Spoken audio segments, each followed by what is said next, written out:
Good evening, all. Welcome to Anfield, where it's a fair bit quieter than it was about an hour ago when this place was absolutely rocking as Liverpool fought back after avoiding a bit of a scare against Norwich City, who really did themselves proud. And the away end, the 3,000 that were in that away end, really showed their appreciation for how hard Dean Smith's players worked today.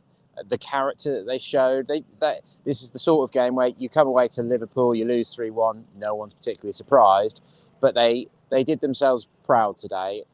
Dean Smith has just given a very fair assessment of it in terms of there being lots of positives to take, that he's proud of them, but ultimately it was the right result. Liverpool had a lot of chances, 69% of possession, 26 shots, 8 of them on target to 6 for Norwich and 1 on target, which was the goal.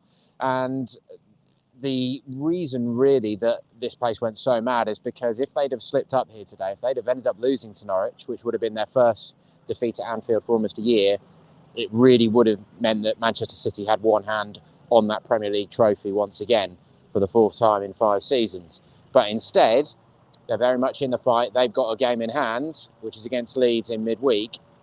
And if they win that, then they can really put some pressure onto City. But anyway, from a Norwich point of view, if they play like this against their direct rivals, they're going to win more games than not.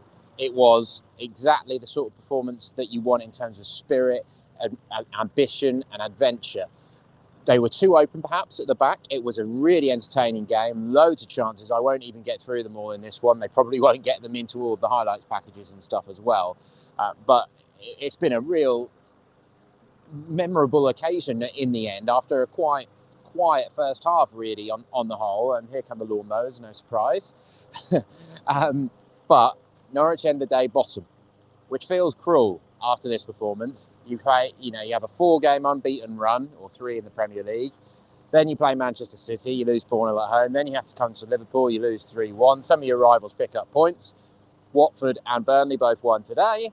And then, bang, you're back at the bottom of the table, and some teams have still got games in hand. So it shows that even with that little resurgence, that there is a serious amount of hard work to do. There's still a great escape to pull off.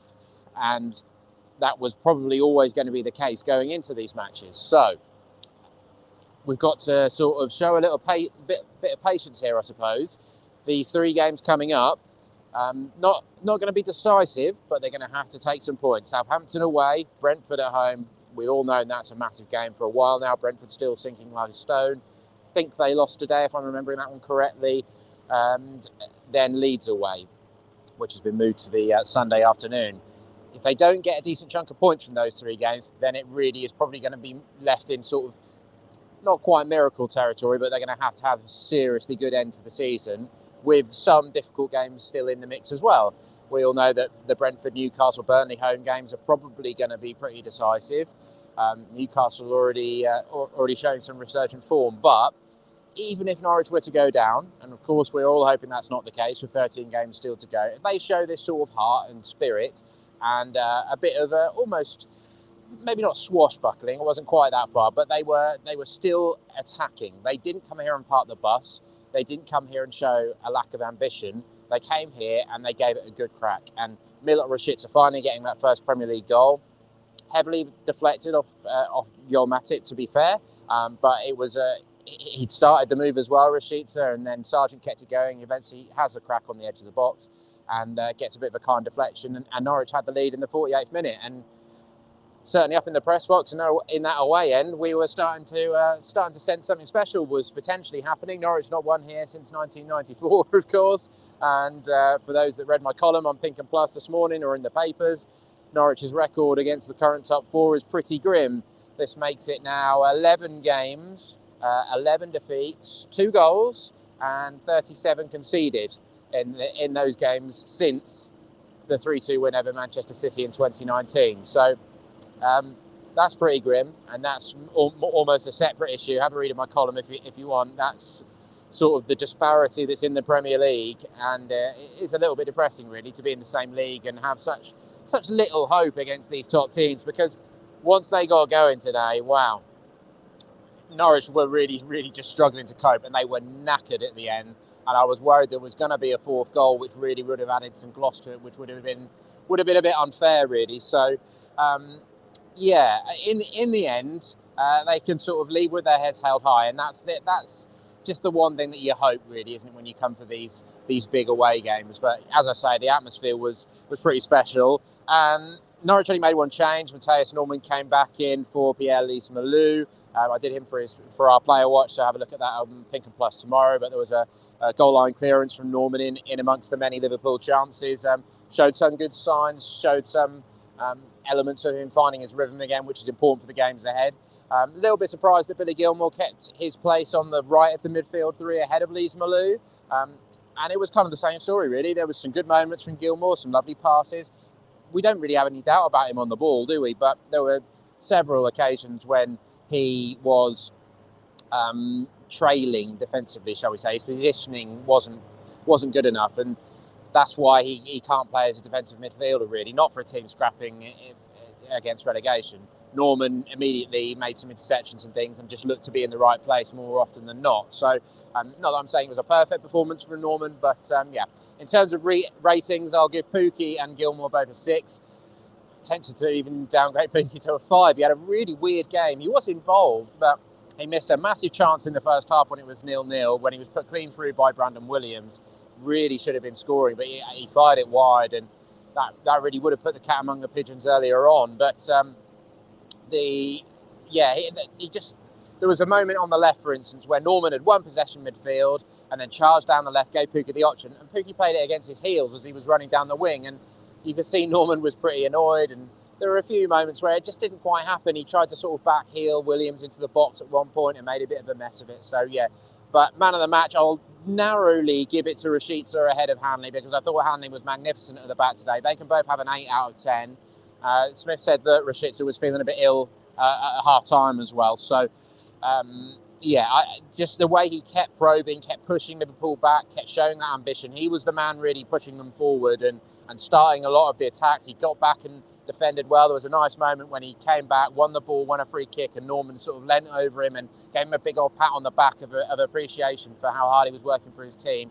Tried to get back and help Brandon Williams, who got booked early in the first half for a tackle on Diaz, and then he had to deal with Mo Salah, which was not easy. But after an initially shaky start, he actually adjusted really well and dealt with Salah very well on occasions. And in the end, Salah stopped sort of trying to get down the outside of Williams and was coming more and more central, and very nearly added a goal. I think that was when they were already 2-1. Yeah, they were already 2-1 up by that point, and that was classic Salah, cut onto his left, but just beyond the far post. So I haven't got time to go through all the chances, really, so I won't. But I think I've sort of highlighted the main ones, really. But really, this all changed. 63rd minute, Klopp responds. The place is getting frustrated. He puts a double substitution on. He brings on Thiago Alcantara and Divock Origi, takes off Alex Oxlade-Chamberlain and Naby Keita. They'd made 7 changes from their midweek win at Inter Milan in the Champions League. So you weren't playing top-level Liverpool here. The players missing: Trent Alexander-Arnold, Ibrahim Konate, who is him and Van Dijk, who have been the first choice at centre-back, really. Fabinho, sorry, he's not been playing for a little while, has he? Jordan Henderson came into the team, Thiago was on the bench, Andrew Robertson was on the bench, Harvey Elliott dropped out, and Diogo Jota, we'd already known, was injured. So Joe Gomez came in, Matip, Tsimikas to defence, Oxlade-Chamberlain, Henderson, Keita in midfield, and then that £37 million January signing Diaz, who looked pretty lively, Colombian winger, gets the goal, which made it 3-1 in the end. So he makes that double substitution in the 63rd minute. The whole place responds really to Klopp showing that he knows they've got to change something.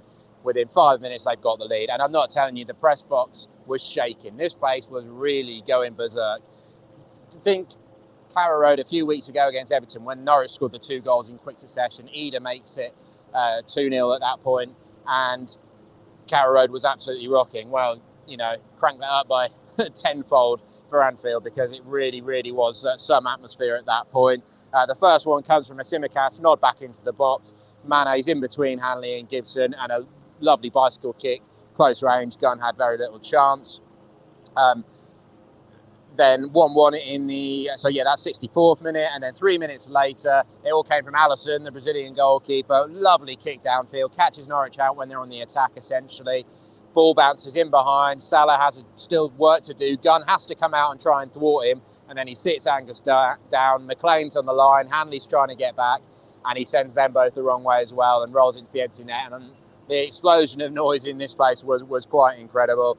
And then Norwich were knackered. They were just clinging on, hoping that it wouldn't get worse. Salah fires wide. 81st minute, beautiful pass from Jordan Henderson into the left channel. Diaz chips Gunn, who's come out, and it's 3-1. And Sadio Mane also fired wide as well towards the closing stages. And thankfully, they took their foot off the pedal a little bit, and Norwich, it didn't get any worse. There was a late chance when Jonathan Rowe had come on late on, sent Pukki into the box, and Pukki was thwarted by Alisson. The offside flag did eventually go up, but he should have been doing better with that one as well. It sort of summed up his game. Rashica, I should mention as well, did have a goal chalked off for offside in the first half. Lovely, typical through ball from Norman, but Rashica was comfortably offside for that one. But he did beat Alisson with the shot, so there is that. So there we go. Those lawnmowers are very, very loud, so I'm going to leave it there. I'll just give you a quick spin round Anfield, shall I, just to sort of close things off. That was the away end. To the left there, magnificent stadium, of course. The lawnmowers all out there. There's the Kop end, which, as I say, was absolutely rocking.